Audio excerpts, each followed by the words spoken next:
MarkSantiago here, and welcome to the Empowered AF podcast, where each episode we share powerful strategies to help you communicate, act, and lead like an empowered man. Thanks for joining me.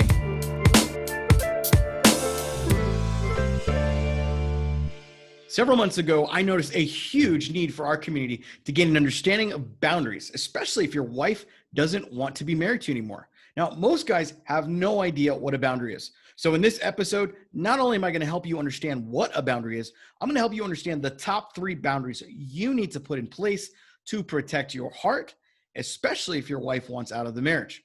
Now, look, this is crucial. Having boundaries is crucial because if you aren't implementing these boundaries, not only can you continue to re-traumatize yourself, but you could also be pushing her farther away. So check it out. All right. It is Thursday. I skipped yesterday. I was flying most of the day across country, and so here I am in sunny Florida that's really rainy and drizzly Florida. I love it here. I grew up in Florida, and so I'm back here today, this weekend, to visit friends, visit family, and also a client of mine who happens to live here. So we're going to hang out tonight. Big shout out, Dan. Can't wait to see you. So while I'm here in the hotel, I want to go drive around and look at the sights a little bit, kind of, reminisce. I was going to go find somewhere to go kind of work a little bit and hang out, but it's been raining. And so I've been sitting here thinking about you guys, thinking about some of the conversations I've had over the last few days with both clients and non-clients. And I wanted to talk about this idea of boundaries.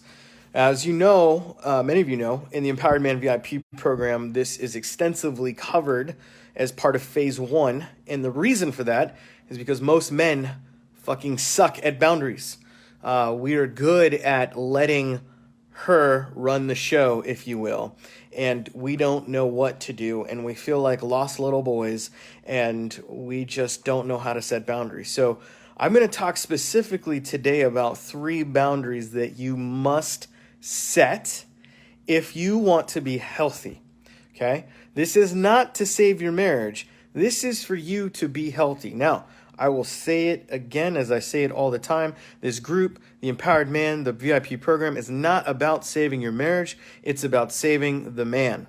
Why? Because a healthy man has a much better opportunity to potentially restore his relationship. And if he can't restore his relationship, because it does take 2 to tango, unlike some courses and guys out there shouting stuff like it only takes 1 bullshit, okay? It takes 2 people in this situation to have a healthy marriage and to have a healthy relationship. And so you can only own your side of the equation. Everybody else has their own side. Your wife has her own side, your girlfriend has her own side, whatever. She has her side of the equation. But for today, we're going to focus on you. And while you're in my group, that's what we're going to focus on. Before I get into this, I want to make an announcement. There's a lot of new guys coming in the group. We're starting to grow rapidly. Facebook is suggesting us to more people. So there's a lot of guys that are coming in that may not have been indoctrinated a little bit, may not know who I am, may not understand my philosophy and how I see things. I want to point out to you that this is not a traditional men's group. Number one, we're not here to bash women. We don't bash our wives or ex-wives. We're not here to talk shit about anybody. We are here to be respectful, and we are here mostly to focus on us. Okay? Now, I have no problem with a guy talking about his situation, but I want him to watch his language, because your language says everything about what you believe. And what you believe is indicative of what's going to happen to you in the future. Okay? Those of you who have a business background, you understand this very true. Like in sales, like see Miles on here. Miles is a sales guy, right? When you're talking to a client or you're talking to a person, your language is indicative of what you believe and what you want them to believe about their situation. And so when we talk about boundaries, when we talk about these things with our wives or ex-wives, we need to be cautious about the language we use. So a lot of times the language that a lot of guys use is very disempowering. It's very, why is this happening? And this is bullshit. And she's treating me like shit. And we just cry like little babies. A lot of you, sometimes I just want to throw a pacifier at you or come give you some baby wipes. I got plenty at my house for my 2-year-old, so you can just come and wipe your little ass because you're just complaining like little bitches. And so I'm not here to play into that bullshit. I'm here to say, you know what, dude? If you want to be an empowered man, you're going to have to make empowered decisions. And part of making empowered decisions is actually setting healthy boundaries. So I'm going to talk about 3 boundaries that I see a lot right now coming out of the group, but also in client conversations, because I have clients that get halfway through and they're just like exhausted because they didn't realize how much work this was going to be to become an empowered man. Sometimes guys come in thinking, oh, well, I'm working with Mark, so, I'm doing my part, so hopefully she'll do her part, and then we'll have this happy family. When in reality, unfortunately, divorce happens. And unfortunately, sometimes the other person doesn't want to come back to the marriage. And so we have to be absolutely fucking firm in who we are and what our boundaries are. Otherwise, she gets to walk all the fuck over us. Now, some of you aren't used to this kind of peppered language. I use it as a pattern interrupt and also to help you understand that this shit is real and it hurts and it's hard, but this is a guy who walked through it for 17 years, who's been through both sides of this, from cheating, not cheating, leaving, coming back, restoring, ending up in divorce, all of these. I've been through all of this shit. So everything I'm spouting to you is not just hyperbole, it's not therapy talk, it's not sunshine and rainbows, it's the reality of the situation, because I want men to really understand that as much as I am a hopeful person, as much as I want you to have a turned around marriage, I also understand the other side of the equation. I also understand that there are things, what's up, Brett? There are things that just we can't always change and fix, but what we can do, one of my favorite athletes of all time, and some of you probably make fun of me for this, was Tim Tebow. And one of the things he always said, he's like, hey, I can't control what those guys say about me, but I know what I can control, and that's me. And I always love that statement. It's so true. In these situations, right, we can't control what our wives are doing. We can't control whether they come back to the marriage. We can't control any of those things. The only thing we can do is set boundaries that demand respect. Communicate like a leader. Those are the things we can do. All right, so number 1, the first boundary, this is huge for a lot of you guys. Hey, Miles, I see you, buddy. This is huge for every one of us. Number 1 is that you are not responsible for her happiness. That is a boundary. You are not responsible for her happiness. And guess what the flip of that is? She's not responsible for your happiness. Oh, shit. Some of you just are crying like babies right now, and you're like, I don't understand. This is why. Because you are looking to her for your happiness. Because you bought into the fairy tale, the Hollywood dream of marriage, and you didn't realize this shit is fucking hard. That you have 2 imperfect people with all this baggage coming into a relationship, having probably dysfunction and probably saw divorce themselves and said, well, we're gonna make it work. We're gonna make it work. And they never actually develop relational assets like articulation, right? And boundaries and all of these things that we talk about in the Empowered Man VIP program. And so we think that, well, if I just get married and I just love this person, we'll work through all of it. And that's bullshit. That is not true. That is not how it works. Here's how it works. You set a boundary that says that I am not responsible for her happiness. And when your wife or whatever comes to you and is like expecting you to make her happy wife, happy life, bullshit, okay? That's not your responsibility. Your responsibility is to serve and love and honor her. Totally get that. But not at the cost of your soul. Men, you are giving away your power by trying to make her happy. I can't stress enough. I talk to guys every day, sometimes 5 to 7 times a day, different men from different scenarios and different situations.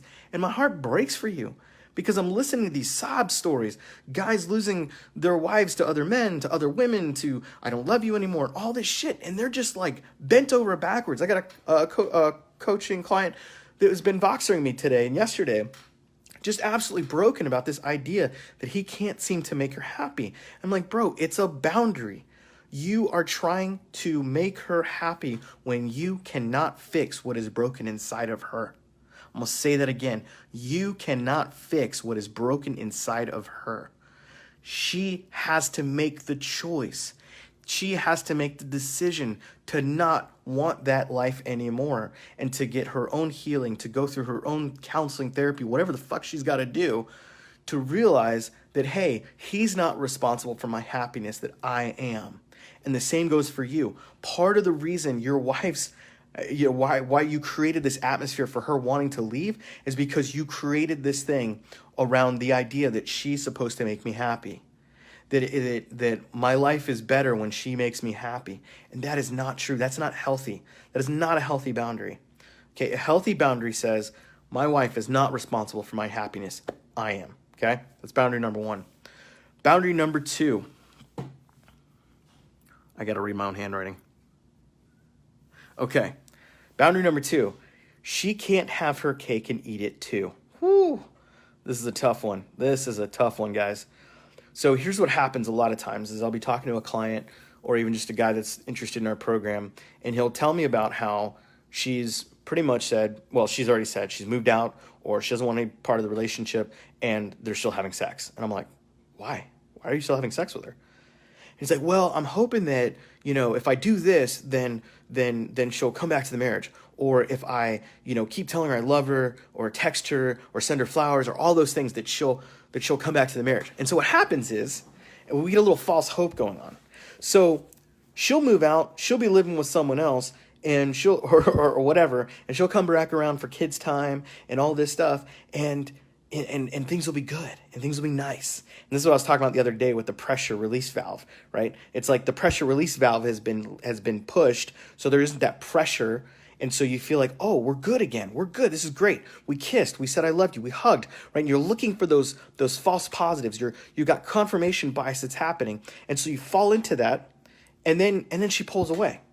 One client where they, they've been at odds. It's been bad, whatever, no intimacy, and all of a sudden, one night they get a little tipsy and they have sex. She wakes up the next morning and says the very fated words of, this doesn't change anything. You know what that is, guys? That's an unhealthy boundary, okay? You cannot let her have her cake and eat it too. It's unfucking healthy. You can't sit there and give her emotional connection, emotional support, and physical support, physical connection when she's not willing to give you her heart. It's not right. And so what happens is you get exhausted because you're giving her all of this. You're giving away all these things. And at the same time, she's literally just saying, hey, that's great. Thanks for fucking me. Oh, hey, thanks. That's great. Thanks for giving me flowers. Thanks for being so nice about this. Thanks for doing all these things for the kids. But I'm not willing to be your wife. I'd rather be with someone else, or I'd rather do X, Y, Z, because you're following this unhealthy boundary. Empowered men make empowered decisions, and these decisions are hard. Now, look, I can't blanket wisdom this thing. I can't sit here and tell you exactly what you should do in your situation. That's never my goal because I don't know your situation. But here's what I do know is if a woman has pulled out of the marriage, then you need to ask yourself, what is healthy now? If she is no longer your wife, what is healthy now? Do we continue to have transactional sex? Or do we actually create a boundary that makes us uncomfortable and makes her make hard decisions about what she wants to do and where she wants to be? Because when we let go of that, we're letting go of making her happy. And we're setting a boundary that says, you know what? I'm my own man. I've been married to this woman for X amount of years, and it hurts right now, and it sucks right now, but I'm going to be strong for myself. I'm going to be strong for my kids, and I'm going to make this decision that this is what needs to be done. And you can plainly give it to her that way and say, these are my boundaries. You've decided you don't want to be in this marriage. You've decided you don't want to be part of this family, so therefore these are the boundaries. You cannot have your cake and eat it too. It's literally that simple. Because the more of that you do, guess what? You've lost your power. You've lost your kingdom. That's why you guys come to me and you're like, oh my God, man, like I just have nothing left and she's taken all this and she's done all this shit. All these things that are happening because you've literally you've just given her your kingdom because you have no boundaries. The reason why your kingdom is gone is because you have no boundaries. A kingdom doesn't get destroyed because you were attacked in the middle of the night. Your kingdom was literally torn down brick by brick, wall by wall, that you yourself gave her. You gave her the bricks, and she took it. And she said, okay, fine. Until one day she realized there's now a wall between the two of you. She's no longer on the inside of the marriage. She's outside of the marriage, and there's this wall here that she created with the bricks you gave her. How the fuck did that happen? Think about that situation. You gave her the bricks, she built a wall because you had no boundaries, you weren't a leader, and you didn't communicate healthily. And suddenly she finds herself on the other side of the wall and saying, I don't love you anymore. I found myself with somebody else. Fucking sucks. But guys, this is the environment we create when we don't have healthy boundaries. She can't have her cake and eat it too, so don't let her. Finally, the third boundary that I want to talk about today is an important one. And you hear me talk about this in the Empowered Man mantra. And that is time, space, consistency. We give her time, we give her space, and we do it consistently. Now, the reverse of that is for ourselves and for our own hearts. So a boundary that you need to set for yourself is to give yourself time, to give yourself space, and to do it consistently. Why is that important? Because when you've been in trauma, you need space, you need time. What has happened is there's trauma bonding that happens when two toxic people are together. And some of you, that's not happening. Some of you, it's just literally she's decided she wants to pull out of the marriage, she's cheating on you, whatever, right? And so maybe you don't have a trauma bond, but you feel the trauma of your wife walking out. You feel the trauma in your body. That's why you feel it in your gut. That's why you feel it in your back. I used to feel it in the middle of my back. Okay? That's trauma that your body is experiencing. Not to get all metaphysical on you, but it's true. Your body's feeling that. And so what happens is you become very reactionary. You're in the stage of fight or flight constantly. That's why some of you snap at your kids or snapping and everything else. And at work, you're of no use, right? Because you're constantly in a state of fight or flight. And so when this trauma has happened, you need to give yourself time, space, and do it consistently. So an example of that is instead of just, the whole waffling of she's, we call it vacillation, where 1 minute she's in the marriage, the next minute she's out. You're feeling that trauma. I was talking to a guy yesterday, he's on this right now, and he was talking about the idea that he's been going through this for the last 6, 8, 9 months, and his body, he's just getting exhausted from that. Because 1 minute she's in, 1 minute she's out, 1 minute she's in, 1 minute she's out. And that's not healthy. And so we have to put a boundary in that says, hey, look, I need time. I need space. I don't care if she was the one that walked away or not. You still cannot be just putting it in her shoes. You can't just put it in her boat and go, well, I hope she comes back. I'm going to do everything I can and hope she comes back. No, there has to be an earning for both of you. Just like you have to become better as a man and have to make better decisions and better boundaries and all these. What's up, Calvin? Better boundaries and all of these things. Just like you have to do that, she also has to have boundaries for coming back to the marriage. There has to be boundaries in place that say, hey, guess what? If you're in, you're in. You don't get to do this like, oh, I'm leaving, I'm going to stay at my mom's house, and then I'm coming back. Everything's good, kids. Everything's great. And then she leaves again. Or she goes and stays at a hotel. Or she goes back to her lover. Or whatever the fuck she's doing. All these things. No, they need to be consistent. And so you and I have to make boundaries together. Some of my clients are on this call, and they know exactly what I'm talking about. Because this is exactly what they deal with on a day-to-day basis. And it's fucking exhausting. And it should not be. Guys, most of you are beating yourselves up. And I'm tired of it. You got to stop beating yourself up. Please stop abusing yourself. When you use language like, I was a bad husband, I did all this, whatever. Like, yes, own your stuff. I get that. Own your mistakes. Yes. But I'm not here to beat you up and tell you you're an asshole. What I am here to do is tell you that you got to own up and you got to fix those things. You have bad boundaries, all that. I'm not shaming you in that. I'm just pointing out these are the things. But you're not bad guys. Let me tell you, if you're in this group, more than likely you're not a bad guy or you don't last. I will kick your ass out of here. Okay? I do that when guys start making like narcissistic comments and shit. You're gone. You're not going to last in this group because we don't operate that way. But if you're in this group, it's because you want to change, you want to transform, you want to become an empowered man. That's what these women need. They need leaders. They don't need pushovers. They don't need pussies. They don't need guys that are sitting here making excuses and be like, oh, I'm such a bad husband, blah, blah, blah, blah, blah. No, fuck that. Have you made bad decisions? Yes. But guess what? You weren't taught. You weren't taught any better. You didn't know. I didn't know. Shit, my dad was a narcissist. I grew up with a borderline stepmom and married a borderline woman. Because this is all we know. And it takes a waking up. It takes a mentor. It takes coaches to help us to see that this isn't the reality that we need to live in, that we can be better than that we can live in something greater than that. So guys, those are the boundaries that need to be set. Those 3 of the boundaries. There's more boundaries than that, but those are the 3 main ones. Some guys asked me to talk about boundaries and setting them, and those are some main ones that I see all the time when I talk to guys on the phone. Let me clear up some things. We have a coaching program. It's a VIP program. It's one-on-one. It's not a big group thing. You don't just get lumped into something and nobody talks to you. It's very private, very intimate, and very confidential. It is expensive. It's not cheap. And it's not because we just want to make a bunch of money, but it's because it takes time and it takes effort and it takes investment. And the guys that put in the work and the investment become transformed men. And if you decide, you come to this place where you're like, man, you know what?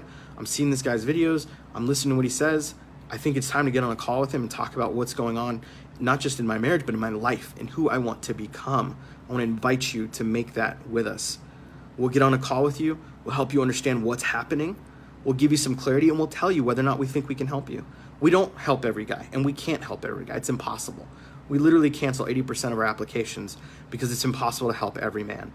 There are so many guys that are hurting. I wish I could help every single one of them. So I do this free content. I'm going to do probably some courses soon, just to basically give you the basics of what you need right now, especially if you're in phase 1 of the Empowered Man process. Okay, phase 2, guys, when you get to that place where you realize it's time to work on me, you realize that it's possibility their marriage is over. It's a good possibility that you may not be able to save this. You know that you might have to move on and co-parent peacefully. You want your power back. You realize you got to change. You realize you've got to do things, and you're not attached to the outcome of saving your marriage, but you're attached to the outcome of becoming an empowered man. If that's you, I want to invite you on a call with us, and we can talk about what can possibly happen when you make that decision to become an empowered man, and the transformation that occurs. Because this isn't about information. Guys, information is great for scratching an itch. We want to help you transform to become a better man. I didn't transform overnight. I definitely didn't do it by reading books. It was practical application. In our VIP program, that's exactly what we do. It's practical application. All right, any questions on boundaries? I'll hang on for a second to see if you guys got any questions on boundaries. What's up, Christian? I'm just down the road from you in Orlando. If I would have known you were in Celebration sooner, I would have tried hooking up with you before then. What's up, Greg? Are you still in here? Any questions? I don't know if Will's still on here. Will had some questions about boundaries. All right, if I don't see any questions, I'm going to head out, go do my thing. Cool. If you guys want to talk, if you want to chat, I'll drop the link below to book a call with our team, and we'll go from there. See you. Make sure you start implementing these boundaries, and stay tuned for the next episode of Empowered AF. Hey, if what you heard today really resonated with you and you want to connect with me, then here's what I want you to do. Pull out your phone right now and go to empoweredman.co/group. That's empoweredman.co, not com.co/group. So you can join our free Facebook group and connect with me there. We also have a ton of free content and trainings in that group to help you when you join. So until then, this is Mark signing off on Empowered AF.